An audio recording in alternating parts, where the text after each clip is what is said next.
Ça y est, enfin, le jeu est sorti, ça fait des mois que j'attendais ça, on va pouvoir s'y remettre et beaucoup de choses ont changé. Bonjour, je suis UselessFish et aujourd'hui on va parler de la sortie d'Omega Strikers. Après plusieurs mois d'attente, le jeu est sorti et beaucoup de choses ont changé.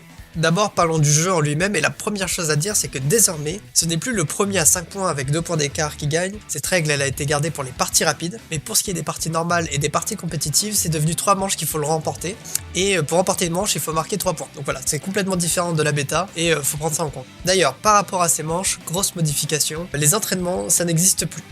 Donc vous n'avez plus à faire vos pages d'entraînement, vos pages de runes comme vous pouvez se rapprocher de League of Legends. Maintenant, au début de partie, vous choisissez entre 2 éveils qui sont justement des runes. Vous choisissez entre 2 éveils qui sont aléatoires au début de votre partie. Et vous choisissez aussi parmi 4 objets qui, eux, seront toujours les mêmes au début de votre partie. Donc voilà, ça change pas, les objets, ça n'existait pas, mais ça ne changera pas entre 2 parties. Et du coup, au cours de la partie, après chaque manche, vous avez une sorte de timer, vous avez, en fonction de vos performances, vous êtes le premier à choisir ou le dernier à choisir, parmi 8 entraînements, donc 8 runes, 8 éveils. Vous choisissez l'un de ces éveils qui, au fur et à mesure de la partie, que la partie progresse, vous allez du coup construire votre page de runes pendant la partie, et du coup chaque partie va être différente. Chaque partie vous aurez vos runes qui vont s'améliorer, vous pourrez vous adapter. C'est un système, pour l'instant, ça a été mis en place, est-ce que ça plaît à la majorité, je ne sais pas, on ne sait pas trop. Les avis sont un peu mitigés de ce côté-là, mais voilà, c'est le nouveau système. Pour ce qui est ensuite de l'énergie, il y a une nouvelle barre qui a été rajoutée sous la barre de vie de votre personnage, la barre de déséquilibre, c'est la barre d'énergie, et cette barre est toute nouvelle, elle n'existait pas à la bêta. Cette barre en fait va se charger en fonction de à chaque fois que vous tapez le corps, et ça va vous permettre d'esquiver des attaques des ennemis. Par exemple, si un X veut vous frapper, vous pourrez utiliser en appuyant sur la touche E ou autre, en fonction de votre bind, si vous jouez sur manette, vous pouvez esquiver ses coups, donc vous devenez insaisissable, un peu comme Juno quand elle saute avec son blob. Vous devenez insaisissable et vous ne prenez pas les coups dans votre barre de déséquilibre. Et quand cette barre est chargée, vous pourrez faire virevolter le corps dans les airs et donner un grand coup qui fait voler le corps à une vitesse fulgurante, et ça va vous permettre de marquer des buts pour surprendre votre adversaire. Ça repousse aussi des ennemis autour de vous quand la barre est pleine. Donc voilà, il y a des plays à faire. J'ai vu des goalies s'en servir pour empêcher des buts, j'ai vu des gens s'en servir pour faire des passes. Voilà, c'est parfait pour surprendre l'adversaire et c'est une nouvelle mécanique qu'il faut apprendre à maîtriser maintenant dans le jeu. Au niveau des personnages, nous avons 2 nouveaux personnages et j'aimerais bien en faire une vidéo dessus. Nous avons Rasmus qui a un hook, voilà, donc un peu à la Thresh à première vue. C'est pas exactement pareil puisqu'il n'a pas les mêmes sorts, mais ça vous rappellera un petit peu ça dans l'idée, hein, c'est un hook quoi, tout simplement.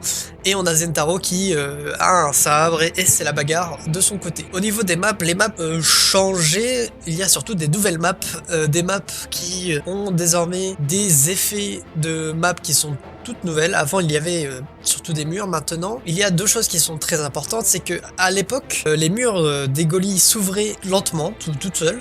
Désormais il faut, en fonction de la map, vous avez plusieurs murs, ou un mur en fonction de la map, qu'il faudra taper avec le corps, et une fois que ces obstacles seront détruits, il suffit de les frapper une fois qu'ils seront détruits, les murs vont s'ouvrir et vous pourrez marquer un but suite à ça. Voilà, c'est différent par rapport à avant, mais il faut savoir ça, et ça change en fonction des maps. Par exemple, ça peut être sur la map d'Amy, vous pouvez avoir une petite barre de vie, donc il suffit de le frapper une fois et les murs vont s'ouvrir. Sur une autre map, ça va être les coins. Donc voilà, en fonction des maps, ça change. Et surtout, il y a des effets de map, donc il y a des maps avec, par exemple, je pense à la map du laboratoire d'Atlas avec le trou noir au centre qui va modifier la trajectoire du corps, ou si le corps percute le trou noir, le propulser dans le sens inverse. Et par exemple, vous avez aussi des maps comme, alors je sais plus comment elle s'appelle cette map, mais vous avez un portail, et quand vous le traversez, vous devenez plus rapide, ou si le corps traverse ce portail, vous devenez plus rapide. Voilà, il y a plein d'effets de map.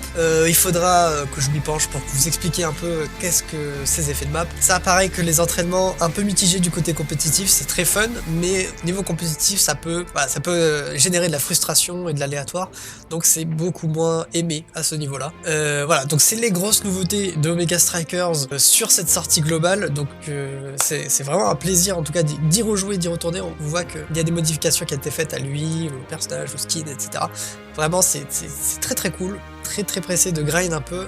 Je vous encourage à vous faire votre propre avis sur les nouveautés et aussi à prendre en main si vous n'y avez jamais joué. C'est un très bon jeu, très fun entre amis, qui peut avoir très gros potentiel compétitif si vous voulez tryhard un peu.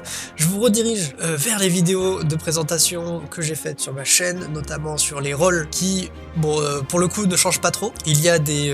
peut-être que les personnages que je cite par rôle ne sont plus exactement à leurs endroits respectifs, parce que la méta a un peu changé, mais globalement ça reste la même chose. Il y a des choses qui sont obsolètes, mais vous l'avez compris en regardant cette vidéo que c'est plus pareil de toute façon, je pense. Et en tout cas, la vidéo de présentation du jeu, que j'ai l'une des premières vidéos de ma chaîne, va vous permettre de comprendre les bases. Même si le jeu a changé, ça reste les mêmes bases à peu près, à peu de choses près. Donc je vous invite à les regarder, et merci beaucoup d'avoir suivi cette vidéo. Je vous dis à la prochaine pour d'autres vidéos Mega Strikers. Donc voilà, j'espère que ça vous a plu, et à la prochaine.